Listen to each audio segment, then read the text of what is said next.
মতো কইলো কেবে বাহ হবো। তোমার কোন বয়স চালিগলানি কি? বয়স নহলে যৌবন কল কল হেলানি। যৌবন কল কল হেলানি কাହିଁକି ଏତେ କଲ କଲ ହଉଛି? ଆଉ ହବନି। ତାକୁ ଟିକେ ସମ୍ଭାଳ। ବର୍ତ୍ତମାନ ସିଚୁଏସନ କଣ ଟିକେ ଦେଖ। ଏଇ ତ ମତେ ଭଲ ପାଉଟି? ପାଏ ବୋଲି ଏଇଠି ପଡିକି ରହିଛି। କେତେ ଭଲ ପାଉ? କଲିଜା ଫାଡି ଦେଲେ ଖାଲି ତମେ।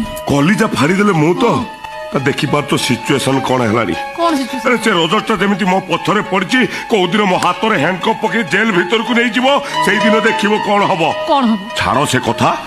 ତା ପୂର୍ବରୁ ମାଇଣ୍ଡଟା ଥଣ୍ଡା କରି ଆରେ ବାହାଘର ପୂର୍ବରୁ ଟିକେ ଲାଇଫଟାକୁ ଭଲସେ ଏନ୍ଜୟ କର। ଆରେ ସେ ଏନ୍ଜୟ ଟାଇମ ମୋ ପେଟରେ ବଢିବା ଆରମ୍ଭ କରୁଛି। ମାନେ ମୁଁ ମା ହବାକୁ ଯାଉଛି। ରିଏଲି? କଂଗ୍ରାଚୁଲେସନ। ତମକୁ ବି କଂଗ୍ରାଚୁଲେସନ। ହେଲେ ମତେ କାହିଁକି? କାରଣ ତମେ ହଉଛ ସେ ପିଲାର ବାପା।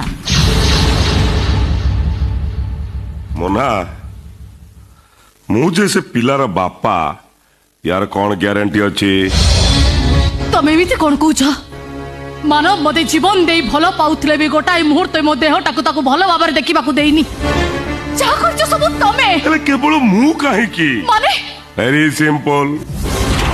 ତମକୁ ପାଗଳ ପରି ଭଲ ପାଉଥିବା ମାନବକୁ ଧୋକା ଦେଇ ତମେ ଯେତେବେଳେ ମୋ ସହିତ ରାତି କାଟି ପାରିଲ, ସେମିତି ମୋ ଅନୁପସ୍ଥିତିରେ ତମେ ଯେ ଆଉ କାହା ରାତିର ସାଥୀ ହେଇନଥିବ, ସେ କଥାଟା କିଏ